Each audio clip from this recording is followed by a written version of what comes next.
once again, I appreciate everybody coming Saturday morning with us.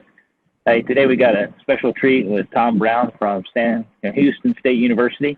I've had the pleasure of working with him back in San Angelo. He's an incredible guy, and I know that you guys are going to enjoy the session. And I've been really looking forward to it because I've seen a lot of his presentations and been blessed to work with him in many different capacities, especially in the coaching and education stuff. And so I know you guys are going to enjoy it. But with that being said, Tom, I'll turn it over to you. It's all yours. All right. Well, good morning. I definitely appreciate everybody getting up and joining us. Hopefully, all you guys have stayed safe, and your families and your players. I know we've been doing a lot of Zoom meetings, checking in on players and trying to see how everybody is. So I think probably you guys are tired of Zoom meetings, so I appreciate you hopping on this. I imagine all of you guys are happy that your grades are in, so that's probably a big relief for you.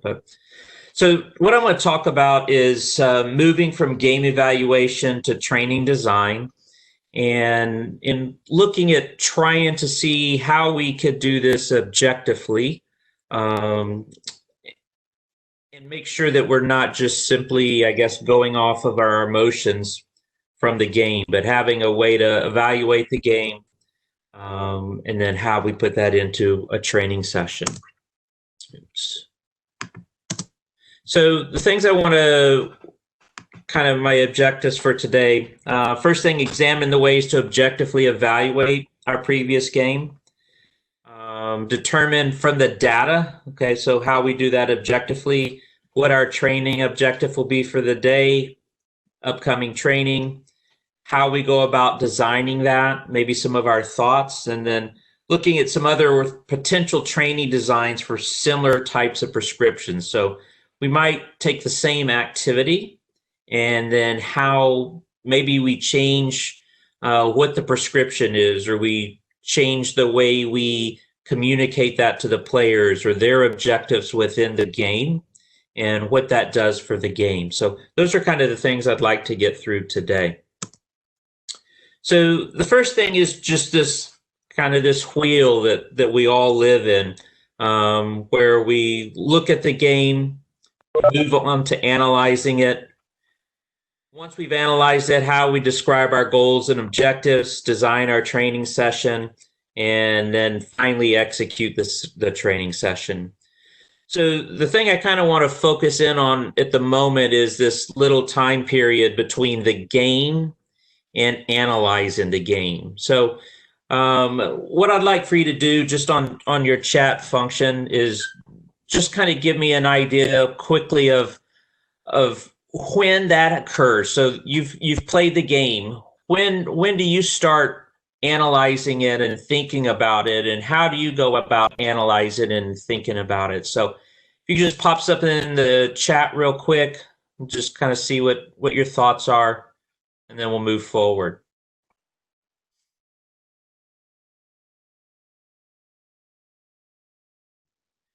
Some of you talking about the night of the game.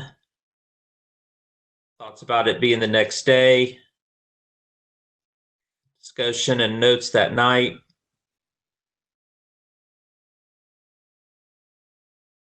Right after the game. Yeah. Okay. Yeah. Bus ride home. Yeah. So that, I think that we all have kind of different times, and sometimes our, what we have going the next day maybe dictates what we're going to do. Sometimes maybe for you, that night right after the game may not be the best time, just simply because of the emotion of the game and whether we'll be objective about it.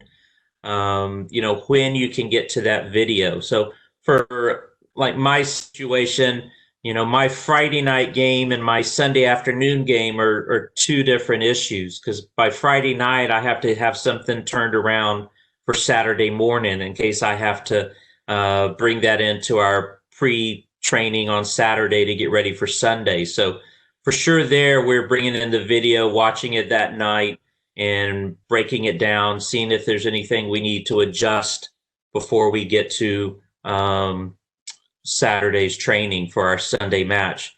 Sundays are a little different in that Monday is going to be a day where we come in and part of our team is recovering and part of our team is loading. And then we have an off day on Tuesday. So we have a little bit more time there. But I think the biggest thing is, can we find a way to do that objectively? Okay. So for some of you, you may have the access to be using game analysis software. So through using something like Huddle and Sports Code, through different systems like an Instat, different systems like VidSwap. So there's all sorts of companies out there that can take your video and break it down for you. Obviously, I think some of you probably do break it down yourself. So these two pictures give you a little bit of an idea of when you can get some game analysis software, kind of what that process is. So as you look over on the left, you see this code window. And so even though Huddle, will give me tags and break down a lot of information, as a coach, they're not breaking down necessarily the things that are important to me. And so creating a code window like this, we'll go back in and code the things that are important to us. So maybe after we watch the game and we've kind of taken a snapshot and made some just very general notes, we can come back in and now even get more specific. So you can see here that it's different types of match codes, different things that have happened in the match.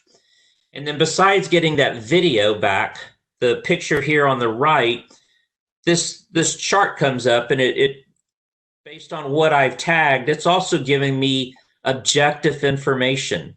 So, in the first one in build-up play, well, where is that build-up play? So as I've gone through and tagged it, it's also keeping count. So now I can see not only just the video, but the numbers.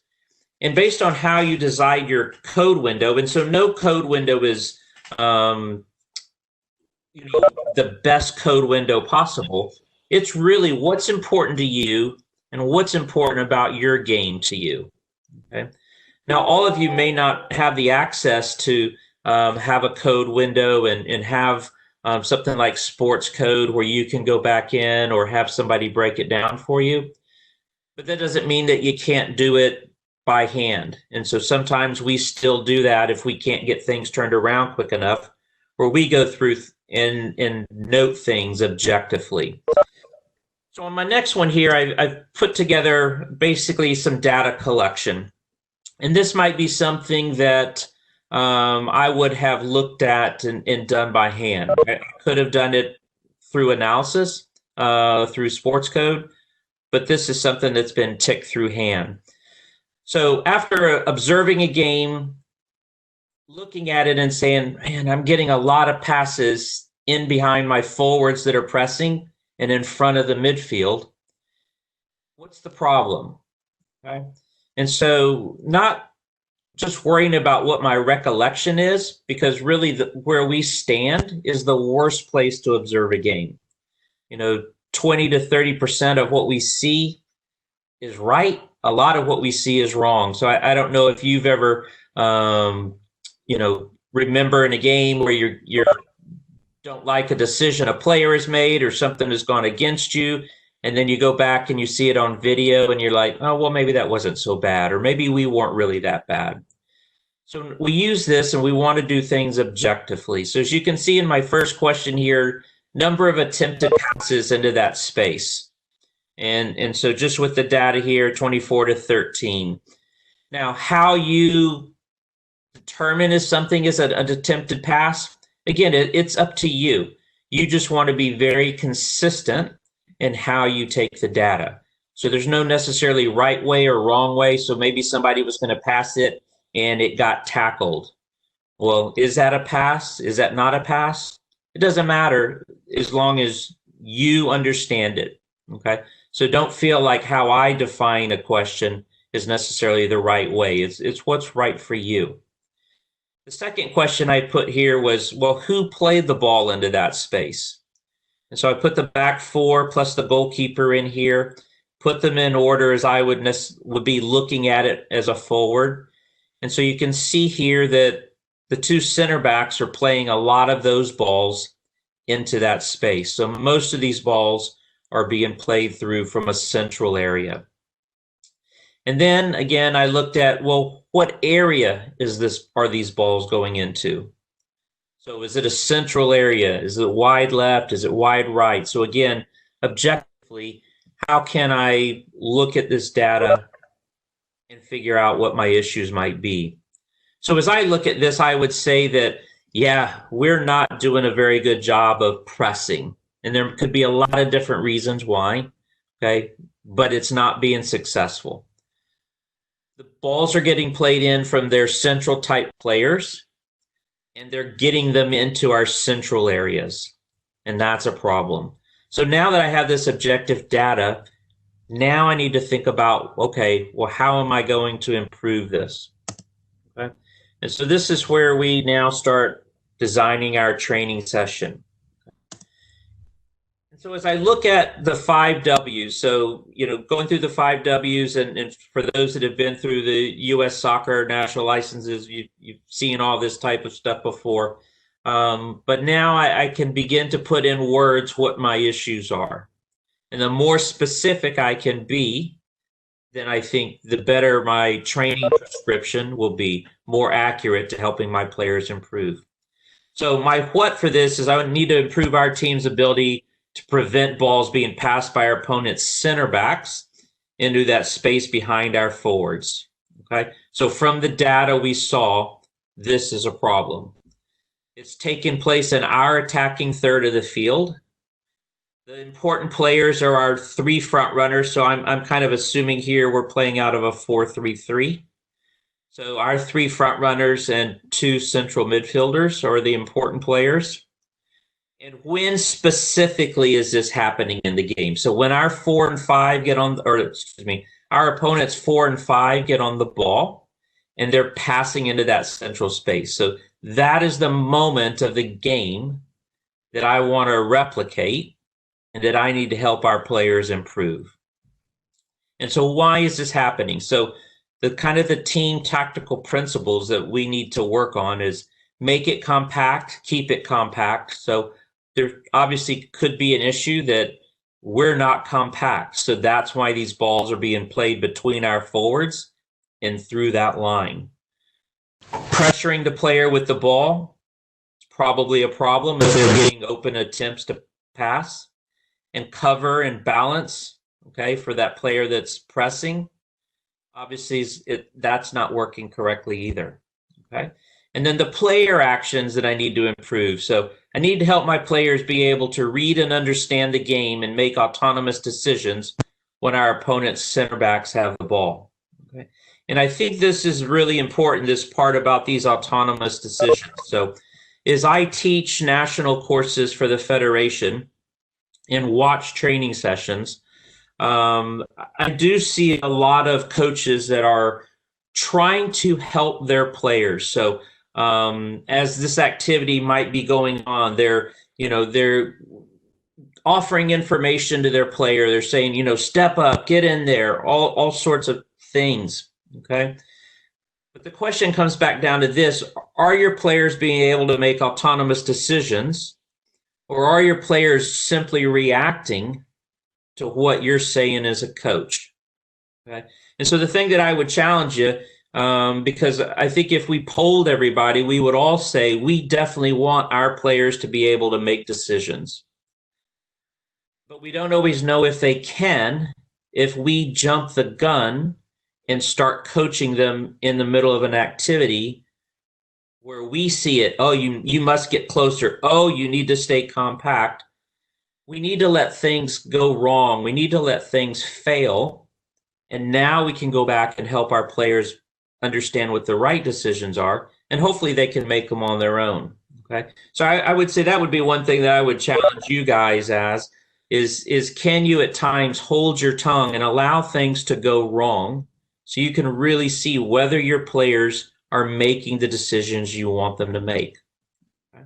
And if not, them get in and coach. You're all teachers. That's exactly what you do. But allow them to make those mistakes. Okay.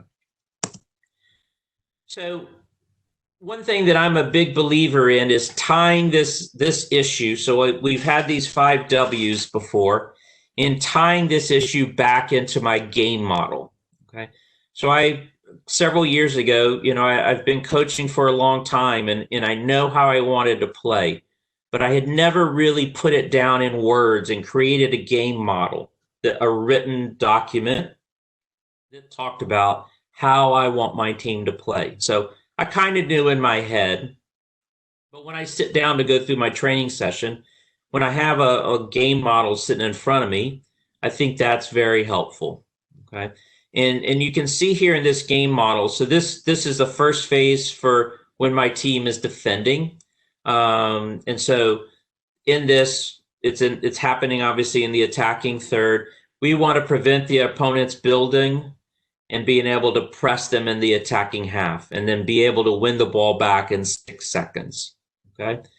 Kind of my sub principles for that are forcing the opponent to play long and press the opposition into errors, preventing penetration through the interior defensive block, and then putting intense pressure in the lateral channel. So if they decide to go wide, again, we would want to be compact. Okay. So in this game model, this says nothing about how I do it if I'm playing in a 4-3-3 or how I do it in a 4-2-3-1. So from this upcoming season, my team, we're planning on changing our system of play, just kind of tweaking it a little bit. But I don't need to change my game model, because my game model doesn't say anything about my system, doesn't say anything about my tactics. It simply talks about my principles. And then from there, now I make those decisions about how I handle it with 2 front runners or 3 front runners or diamond midfield or a box midfield. Those things can always change. So when I put these 5 W's, now I'm coming back and tying this into my sub-principle that I need to prevent penetration through the interior defensive block. So what I've identified is something that's breaking down in my game model, and I need to be able to clean that up. So in my opinion, it's important to be able to tie this back in to specifically how I want to play. And I may not show this game model necessarily to the players. This isn't necessarily a document that we want to give to the players and have them memorize, but it's a coach's document, so that as a coaching staff, we understand what our philosophy is and how we get things done. So as I begin to look at this activities, I think we also want to look at the developmental objective of what we're going to do. So are we going to be teaching? So is this about developing a player's understanding? So, in my piece coming up, is it about helping the 9 understand what his individual role is? Is it about the 7, 9, and 11 understanding their group role, how that line plays together? Is it a team concept, helping my team understand what is the way that we defend and stay compact? So am I going to be creating a teaching session? Okay. The second one is it more of an implementation session? So for the most part, maybe my team understands what I want. And now I'm going to take what we've taught and put it in at game speed. So can we now have our players apply this at game speed, the game environment, the things that you're looking for on Tuesday and Friday nights? Can they go? Can you step out and allow them to play and see those pictures themselves? Okay. Finally, you may have an objective for the day as a fitness day. So this may not be something that you do during the winter season. So I know your planning and your periodization is difficult, like mine is. You're playing, you've got 2 days. You're playing, you've got 3 days. So it's really hard to put in, fitness or do things that have a ton of intensity for the group that's playing consistently. So maybe this is more of a fall activity, but can I integrate what I want to teach and what I want to implement, but put it into a fitness activity? So maximal speeds of play, and trying to teach my players to be able to keep playing, keep thinking about this activity, and play at a really high rate. So one of the discussions we just had with our players over Zoom meetings was, we've been trying to get them to understand right now, control the controllables, because all college players are not playing games right now. All college players are having difficulty getting out to do anything with the ball other than in their yard. So fortunately here in Texas, it's, we're hopefully turning the corner, hopefully being able to get players out a little bit. But we want them to focus in on their fitness. And one of the things that we tried to get them to understand is the more they can get themselves in fit, then the longer they can be focused in on the tactical cues that's happening in and around them, and not be thinking about, gosh, I'm tired. Oh, I don't want to make another run. So can I get them to really train hard and do things at maximum speed? So these may be different objectives that you have going into your day that you're going to need to plan around. Okay. So just kind of the target flow here, I think, is deciding, well, what is our target training group? And so as I put the 5 W's together, those are the main players, at least with my group, that I'm going to be focused in on. For the other team, it's going to be their back 4, 2 midfielders, goalkeeper. So those are the main players that are going to be targeted in this session. Okay. The number of players in each group. So, I think all of you in your environments, just like in my environment, they're different. Some of you may have 30 kids on your varsity that you've got to figure out, how do I get all these kids involved and keep them, drawn in so that they're not doing a lot of other things, So you're always thinking about, how can I keep a large number of players going? Okay. Some of you may have a smaller group, and so maybe that's not as big a concern. But what number of players do I need in each group? Thinking about my substitutions too. What's going to be my optimal speed of play? So, what I'm going to get out of teaching and what I'm going to get out of implementation, 2 different speeds of play, okay, for an overall intensity. The part of my season, am I in September or am I in February? I may have to think about a certain speed of play. And maybe I do need a really high speed of play, and I got to get this done in February. And that's no problem. But maybe going on to the next one where you look at the dynamics, maybe I have to do it in smaller doses. So maybe I don't work on pressing in big doses of 5-minute periods. Maybe I have to cut them back to 2-minute periods. So we go really hard. Then I allow those players that are playing consistently rest. And then we go really hard. So rather than looking at it, oh, I want to do this for a long period of time, can I really get the intensity, what I want to see on Friday night, in smaller doses, and not just drag it out, and not, and maybe I could say, oh, I did this for 20 minutes, but I did it at a speed and intensity that doesn't replicate what I want on a Friday night. So I need to think about those things, the dynamics, the pressure that I'm looking for, and then putting finally my training prescription together. Okay.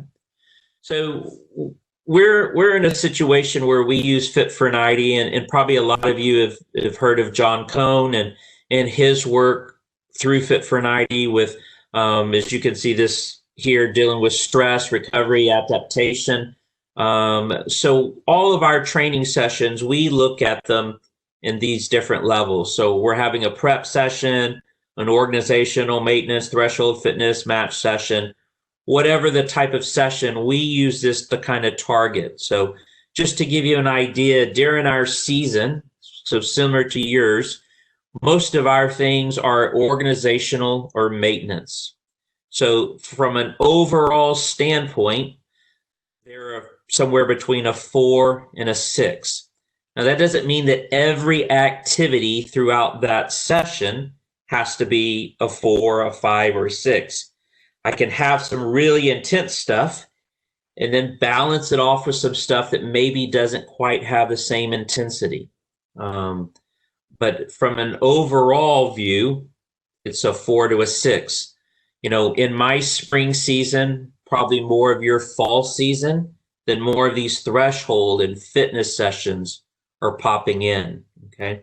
And the thing I have to think about is this, that we see here at the bottom, is this amount of time that the players are going to need to rest and recover to be ready.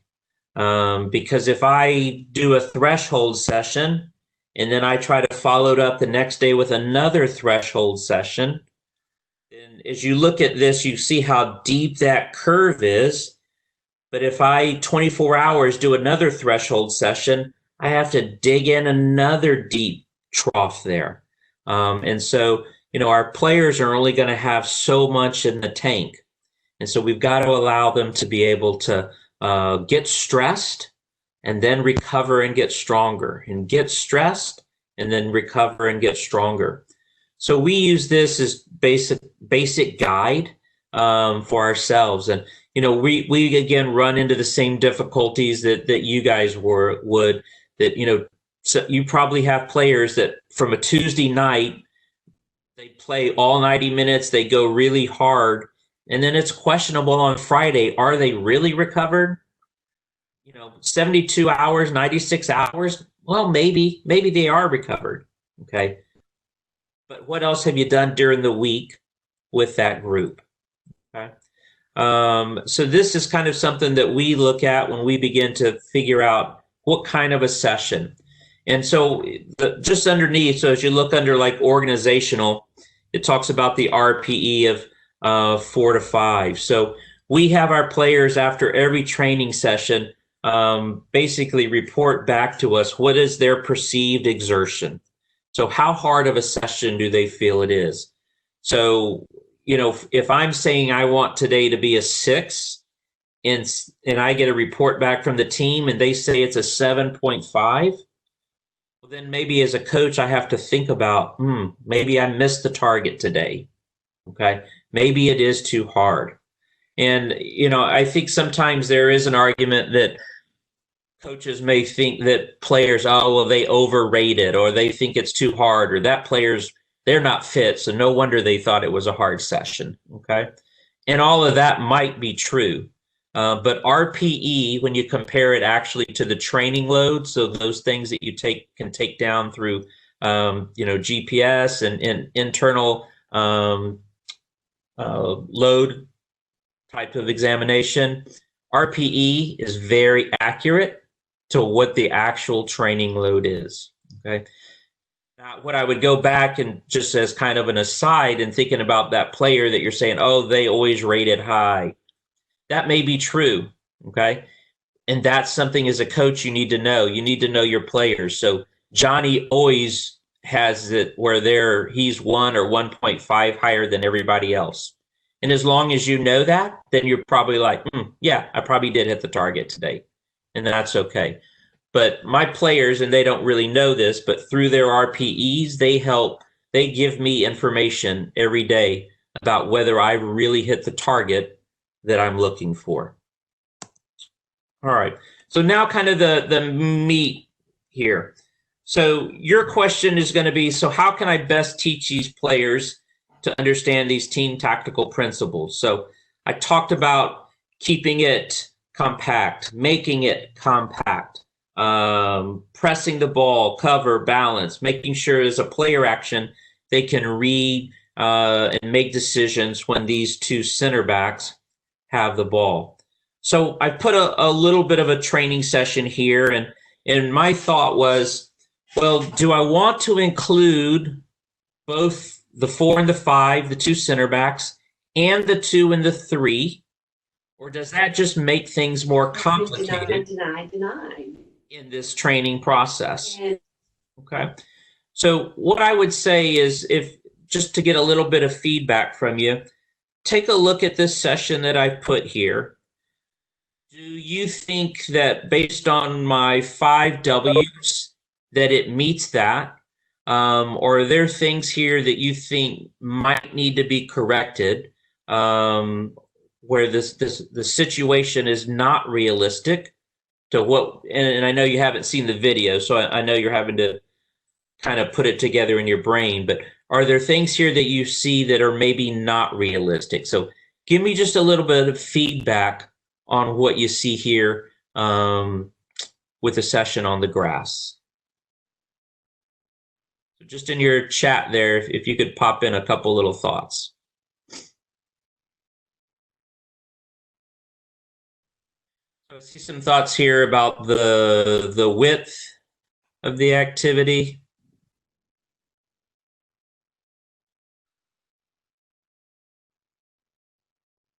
That's kind of the main thing that's coming back, okay? And for sure, as I put this little piece together, that was one of the things I kind of put out there that I would say, maybe this isn't a good representation of what I want to teach. Am I going to be able to get this taken care of? Okay. So it's kind of the third question here. Does this design create a realistic training environment? Okay. Now, does it look like the game? Absolutely. Okay. Is it focused in on the situation that I want to, correct for my team? Absolutely. The 4 and the 5 get the ball, and they're trying to play into that space behind. So in that sense, it is correct. Okay. My concerns about it are really 2 to 3 things. So one is the width, and I'll go on to this next one here, so you'll be able to see some of the corrections. Okay. So I've narrowed the field a little bit more. I've moved the goals in, and I think that is a very significant change from the last one, okay? So if we go back and we look here, if for whatever reason the ball is getting into the areas closer to the sideline here, then so if we look at the blue team and we've got the 9, basically got the 10 and the 8 there, my concern is based on where the goals are, is that the 8 and the 10 are going to keep getting pulled all the way to the side to block one goal, to the side to block the other goal. And the question is that what you want 10 and your 8 doing in the game? It's probably no. And the reason they're going to do it in this game is because that's where I place the goals. Okay. So as we look at the next one here again, now the goals have come back central. And so there's no real reason that the 8 and the 10 would be moving out there to block passes or do things. They're going to operate more in the area of the field that they do in a real game based on where I've set the goals. Okay. And so that's a key thing. And I've seen this a lot again as I've been teaching the national licenses for the federation, is the goal placement that I see from a lot of coaches, at least in my opinion, can force your team to do things that they don't realistically do in a game. And so that's why I've moved these goals back in central, okay? The other thing I did is I moved the goals back, because by playing in a very compact vertical pitch, so from the inline to the half, or maybe even short of that. So maybe somebody might do it from the top of the circle.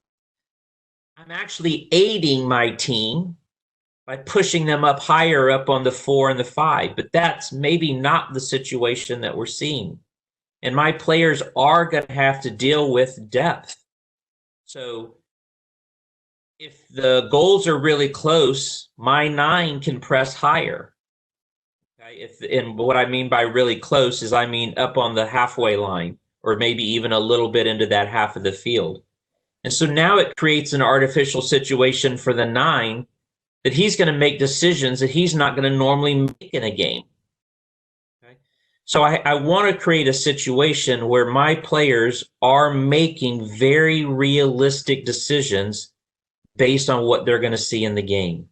And so I think that how you design the session is very, very key. Okay.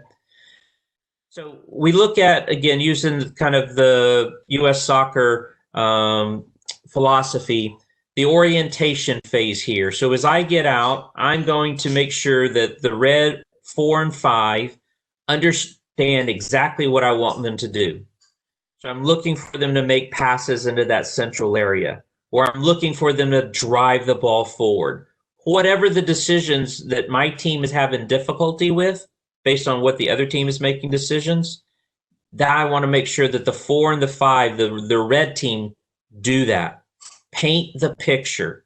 Make it realistic to what it looks like on Friday night, so that my team can get better at knowing how to defend that. Once the red team can paint the picture, now I'm moving into that learning phase. Okay, now I'm coaching my blue group.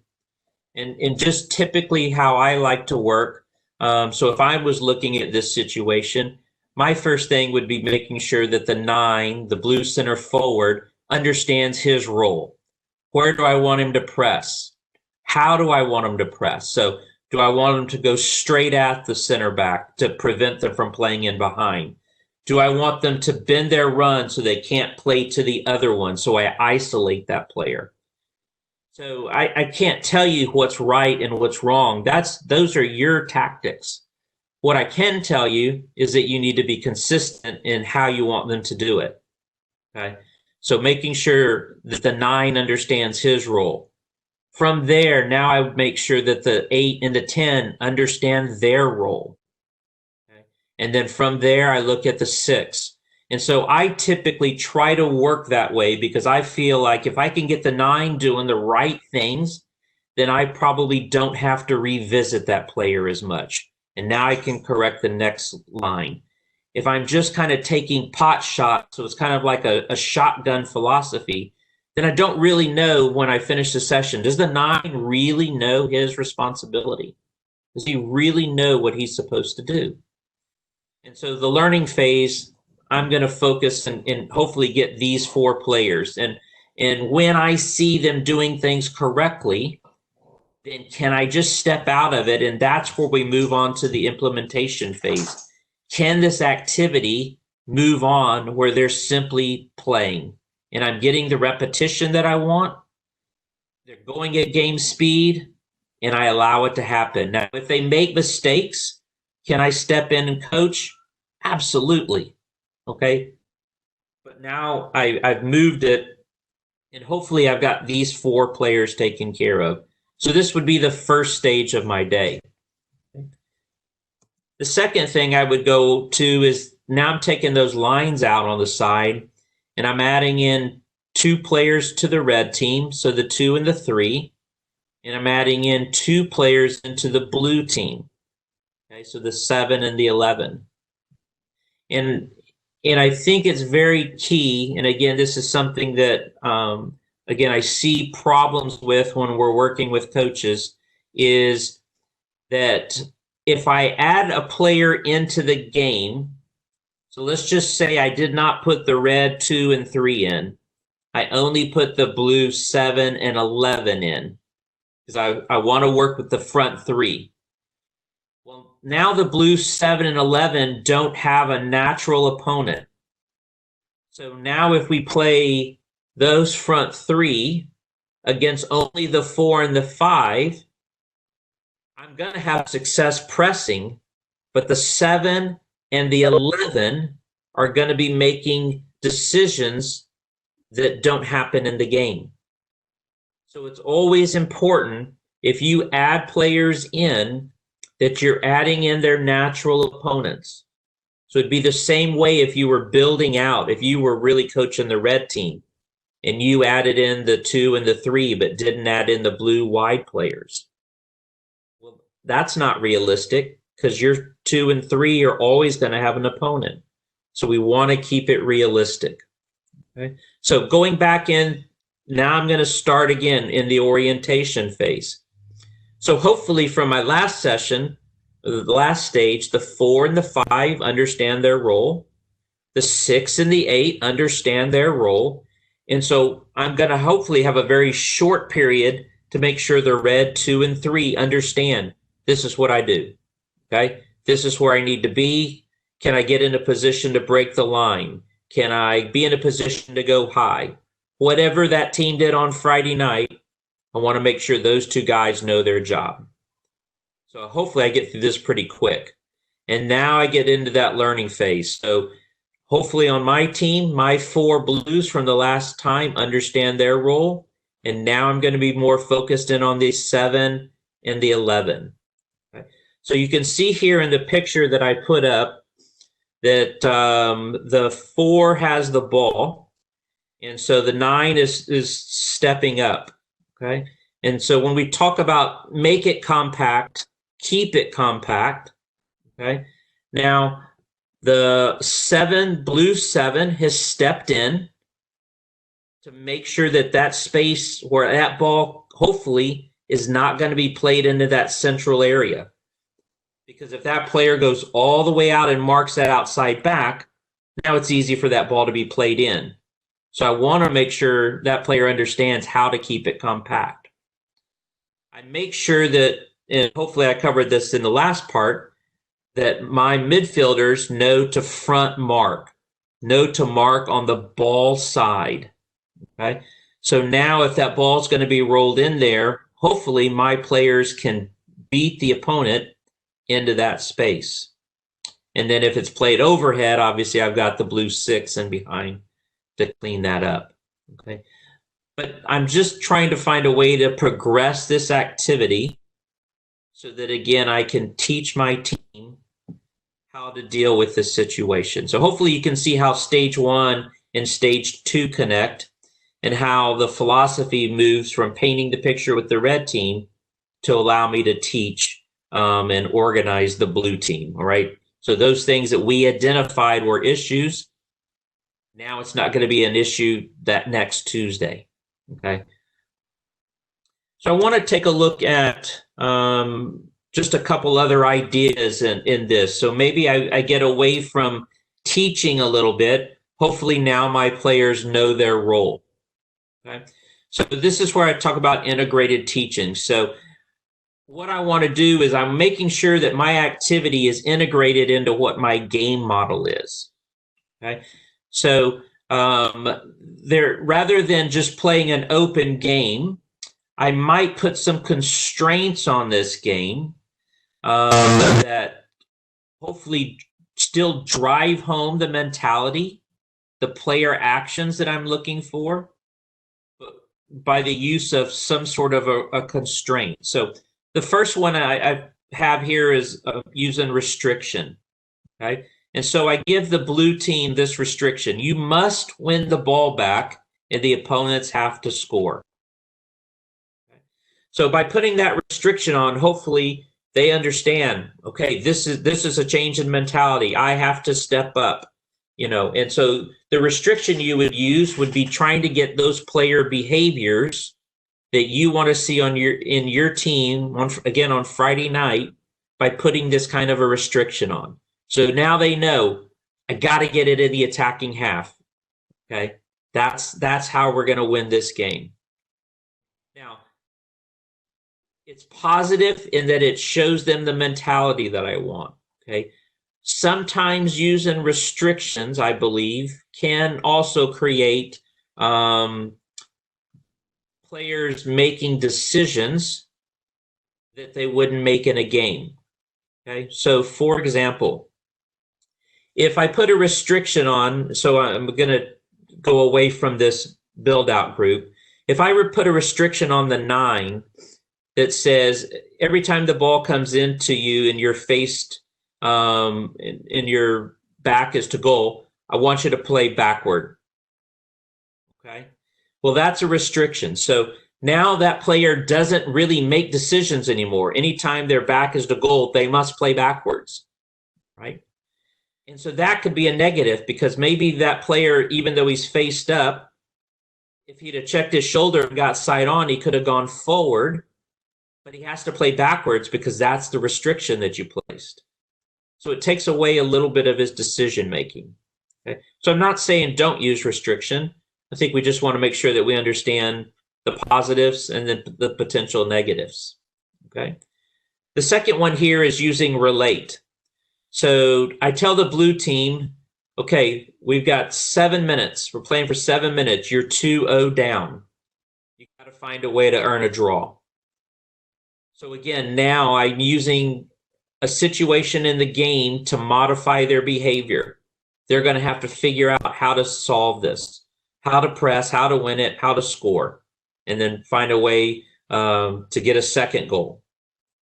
So I give them a situation in a game to teach the mentality. Or I give them a reward. So if you can win the ball back in the opponent's half, it's worth 3 goals. So these are different kinds of constraints that I can place on the game that, again, gets the team tactical principles, that gets the player actions that I want, and allows them just to have a free-flowing game. So it's more like what I talked about earlier with implementation. I want this game to be at game speed. I want them to make the decisions they would be making in a game, and I give the blue team this constraint. Okay. Now, you can tell the blue team what the constraint is and not tell the red team. So maybe they don't know what the constraint is. Okay. And that's one way of teaching, when we talk about objectives and goals, is that maybe I'm coaching the blue team and I give them this restraint or this constraint, these actions that I'm looking for. Your assistant coach is in charge of the red team and they have a different constraint. Okay, so maybe their job is to, again, find ways to play the ball into that central area. And every time they do it, they're going to get a point. And I don't tell the other team what their constraint is. And so now both groups are working on something that's very relevant to them. Okay? So again, it just gives you a little bit more options in a way that you go about teaching. The last one here is that developmental focus of fitness. And we all have activities where we say, all right, so just like this, we're going to play 7v7. And most of the time when I see that, we've got both teams have 6 field players. They don't really play positions. They're out, they're working hard, they're getting fitness. But can I shape them up? So as you can see here, the picture has them shaped up exactly the way I had them in the last game. So now they're still playing 6v6 or 7v7. My focus is still fitness, okay? But we're doing it out of a system. So now the players, again, they're playing with the players they normally play with. They're creating that communication within that group. They're working on their roles, okay? The main thing I want to make sure that you understand is that if my focus is fitness, then I'm not looking to step in and coach, okay? Because I want to get the intensity out of this activity. So a question did pop up about the size of this. So probably if I'm playing 7v7, this is probably like a half-field game. And some of it's going to depend on what my area of fitness that I want to get focused in on. Because if I play a half-field game, my players, there's going to be space. My players are going to be able to get up to speed, which is important. Okay. I could have this same idea and do it in a small space. Okay. It's going to have different implications, though, for them physically. They would never get up to sprinting speed because the space would be too tight. There would be a lot of accelerations and deaccelerations and changes of direction. So there'd be a lot of fatigue in their quads. There'd be a lot of fatigue in their groin. So based on the size of the field, then I get a different physical dimension that I would focus in on. But if I was playing like this, I would probably play it out of a half-field game again and play it in a big space allow my players to cover some ground, make it realistic so they're making those decisions. Now, as a coach, it's been shown through different types of studies that if you're on the sideline encouraging them, okay, positive, that's a way, good tackle, way to get in, that their physical output will increase. Okay, so I could stand on the sideline and be quiet, not necessarily anything wrong with that. Okay, but I could coach in the flow a little bit. I could encourage them, and I'll actually get a higher output out of them. Now, one of the things we typically do when we're focused in on fitness, when something like this, is when the ball goes out of bounds, the coach is always restarting the game because players find times to get rest when the ball goes out and there's a throw in, when the ball goes out and there's a goal kick. There's a natural time to rest. So when we do these activities, one of our coaches is on the field with the balls in their hand. So if the ball goes out on the red team, bang, it's dropped to a blue player, and we keep playing right away. So an activity like this would probably be something like maybe 4.5, 5 minutes long, 2 minutes rest. And we want them to go hard during that whole time, not find little times for rest. So we keep the ball going. Goal scored, bang, we drop it, and we're playing. And now they're transitioning back the other way. So that our players are having to work hard for a long period of time. Objectively finding a way to evaluate what we see, okay? Because it is easy to get emotional. I think sometimes we think that our team doesn't play well, and when we go back and look at it objectively, we're wrong, okay? Maybe the result's not going our way, all right? If you think back to, let's talk about the idea of possession. I think all of you would say, if you have more than 50% of the ball in possession, then you've got a good chance to win the game. If you think back to the Brazil-Germany game in 2014, when Germany beat Brazil in Brazil 7-1, Brazil had a higher percentage of the ball in possession. So again, if you were only focused in on possession, you might say, wow, we did possess it more, but you lost 7-1. The Germans looked at it and said, wow, how did we win this game? If possession is so important, we didn't even win the possession, but we scored 7 times. So we want to find ways to objectively evaluate. And so, the emotion out of a game like that, it would be hard to objectively evaluate. So now you got to go back and take a look at it and how you do it. I think that's the art. That's how you go about figuring out what your priorities are.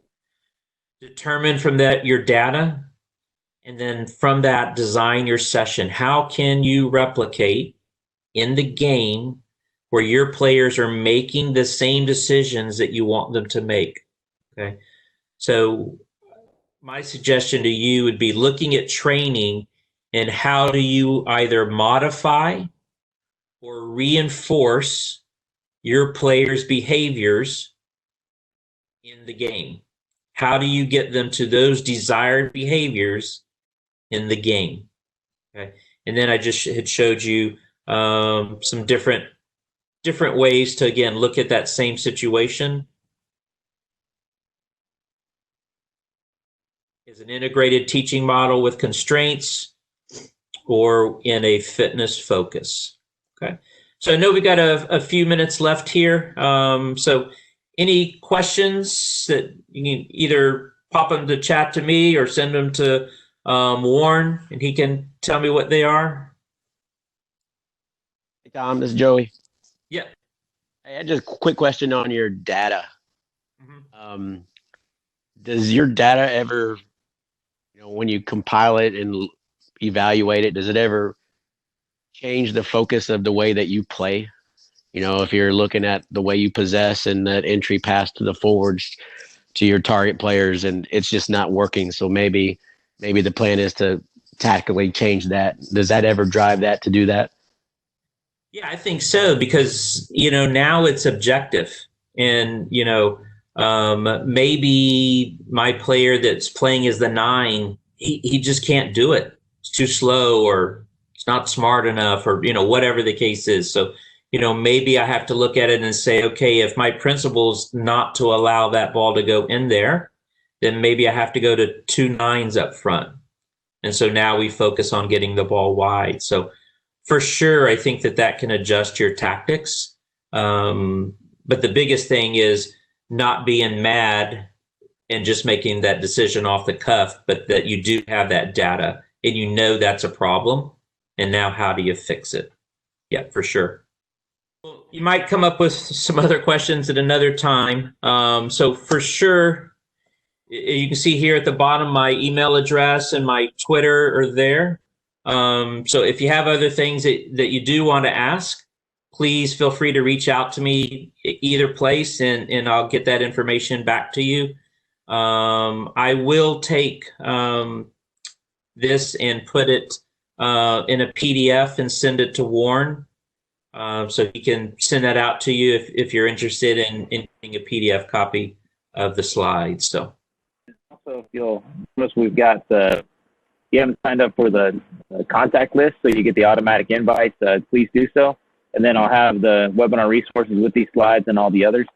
And then also for next week, we're going to make a change. It looks like we're going to go to Zoom from here on out. And so that's something that look forward to a different format that we'll have next week. And next week's plan right now is to have Shells Hyman, used to be the FC Dallas coach. I think he's out at Grand Canyon University in Arizona. But it should be a really exciting one. Once again, thank you guys for your time and joining us this morning, and we will see you guys next week. Thank you so much.